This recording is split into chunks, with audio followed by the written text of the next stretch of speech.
tontolon'ny zavakanto kosa no ndeha anakatonantsika ny fampalalam-baovao. Nifarana omaly 30 oktobra ny fanamarihana ny faha-30 taona nahafatesan'i Joseph Ramanakamonjy izay andrarezin'ny hosodoko malagasy ka fanokanana làlana mitondra ny anaran'i Joseph Ramanakamonjy no namaranana ity hetsika ity.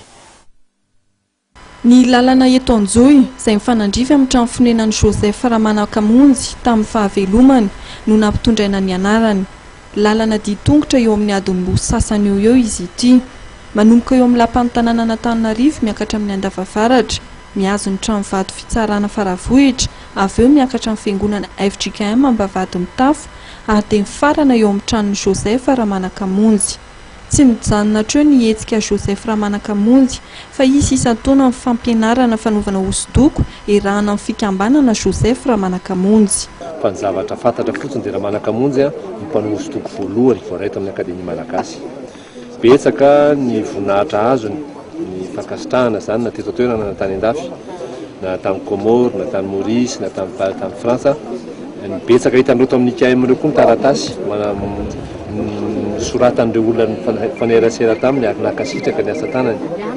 Navoakanay koa be da be ny zavatra tao anatin'ilay boky volamena izay nangonona Ramanakamonjy mikasika ny exposition rehetra nataony. Dia ny azoko lazaina hoe misy unanimité angamba fiteny azy amin'ny teny vazaha mahafantatra fa olon-dehibe Ramanakamonjy.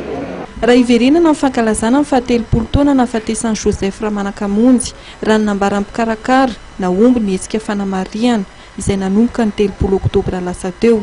Anisan'ny hetsika nitanterahana amin'ny fampiratiana sary hosodoko Joseph Ramanakamonjy tao amin'ny KM Antsahavolo izay nahatratra 200,000 mitsidika nandritra ny 15 andro. Teo ihany koa ny fampianarana sary hosodoko natao tetsy amin'ny sita Ambatonakanga izay nahitana mpandray anjara hatramin'ny 80 isa. Zery tompo-kilasy tompoko avy no masaka azona tolotra tamin'ity arivany azoma ity. Ity ampamaranany ny fampalalam-baovao nefa dia mirary faran'ny herinandro mahafinaritra ho anao izay eto amin'ny fampalalam-baovao sy ny fahitalavitra matv ary ihany koa manasa anao hatrany hanaraka ireo fandaharana eto amin'ny fahitalavitra. Veloma tompoko.